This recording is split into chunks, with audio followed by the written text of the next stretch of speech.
Okay, so I'm retiring my eyebrow piercings because they're pissing me off.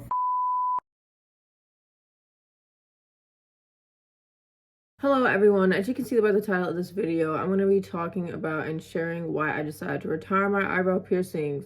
So one of my most popular uploads on this channel is my eyebrow piercing video, and I just thought it's necessary for me to get on here and explain to you why I no longer have them. So my eyebrow piercing journey started in summer of 2020. Come through, girl, you know we got things to do. It was not my first surface piercing, but it was my first eyebrow piercing, and I did it at home. I think it was this one, right? My first eyebrow piercing is a surface piercing, and typically with surface piercings, it's very hit or miss. A lot of people's bodies are not good with that. My body personally does not fuck with surface piercings at all. So obviously it rejected. I made a video about that on my channel too. You can check it out here. And because I did not use, it was a number of different reasons. I did not use a long enough barbell. The shape of the jewelry was fucked up. And just the style of jewelry was not really conducive to a healing process. It was more like stylish looking. Like I needed it to be, you know, practical, because that's the thing, like you got to start out with the basic stuff before you can move on to like the fashionable stuff. I did salt it and soak it with saline solution twice a day or more actually.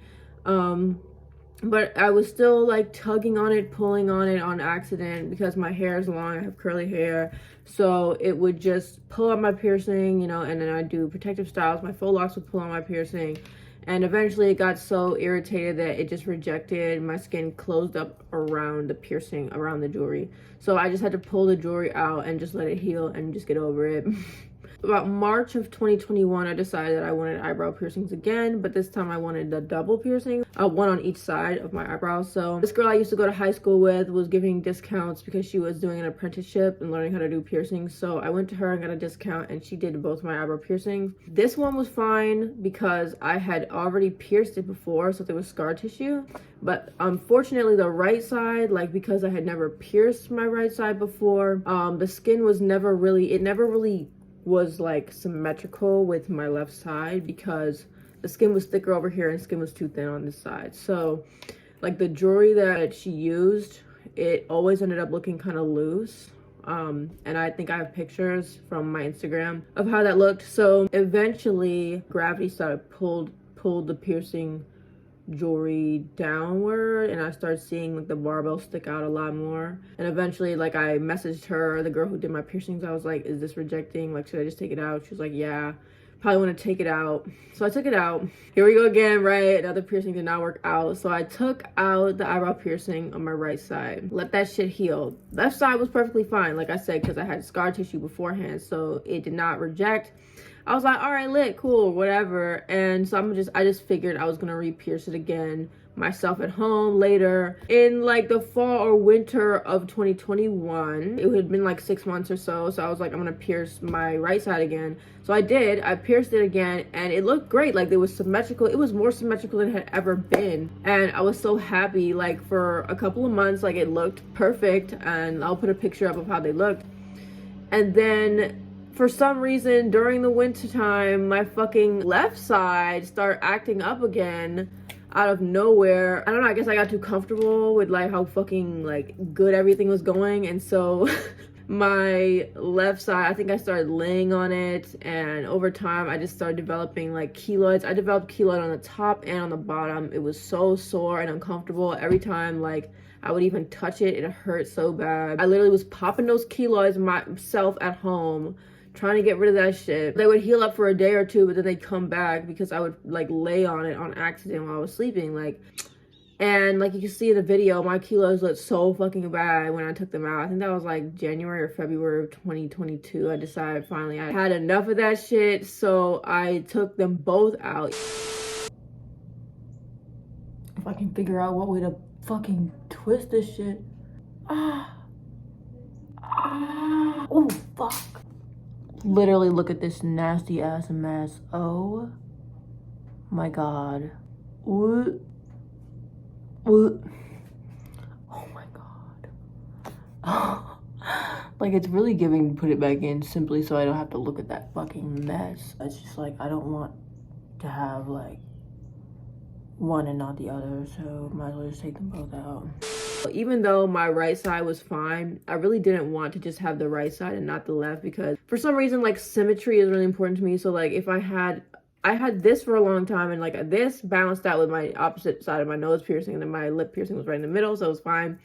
But then I had like an eyebrow piercing here, nose piercing here, but like nothing here. I was like, no, I'm taking them both out because I'm not about to look crazy. I have not desired them back since. So up to this point, I've kind of assumed and accepted that surface piercings are not for me. The other one that really confirmed that for me was my nipple piercing. I had to take that shit out. I don't know. I want to try getting my belly button pierced eventually, so maybe that will be the one that changes everything. Fingers crossed that my belly button piercing works out for me. I say all that to say, here are some things that you should keep in mind if you want to get an eyebrow piercing or if you want it to last. I'm not going to say that this is going to 100% guarantee that you'll be able to keep it, but this is something that I've learned from all of my struggles, right?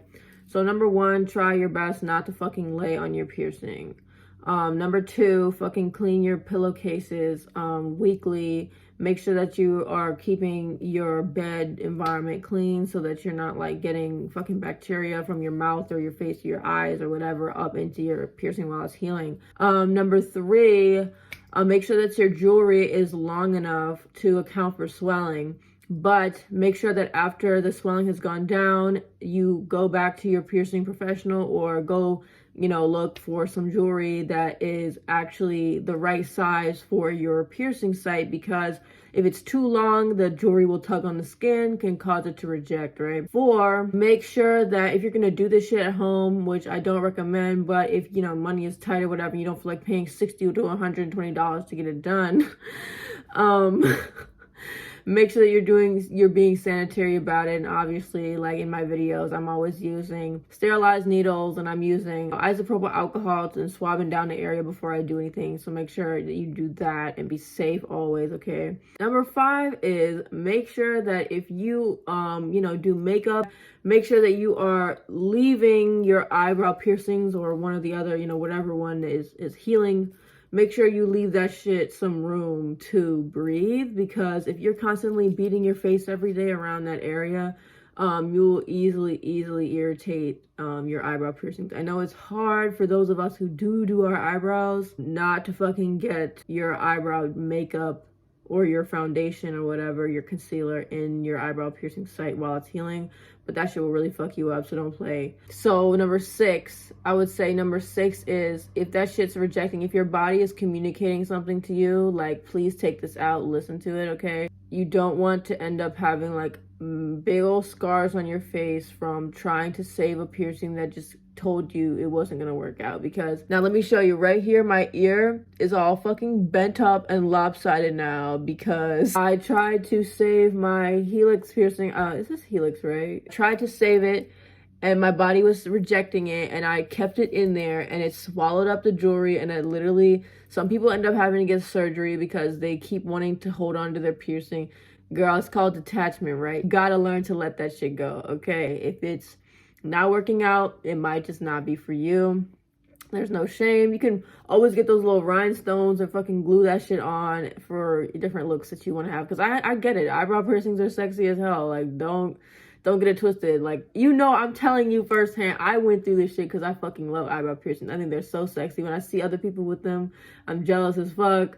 But I had my time to shine and it's time to move on. So those are my tips from a veteran eyebrow piercer, eyebrow piercee, whatever you want to fucking call it. There are some people I see, like plenty of people I see on a daily basis who have eyebrow piercings and they look good. But there are also plenty of people I see on a daily basis whose eyebrow piercings look a hot mess, and there's more jewelry than piercing, if you know what I mean. So it's something that you want to keep in mind, that your piercings are supposed to bring you joy, not agony and suffering. So, you know, sometimes you gotta pull the plug on them, and it is what it is. Thank you so much for watching this video. I hope that you enjoyed it. Make sure to comment, like, and subscribe, and I'll see you guys in the next one.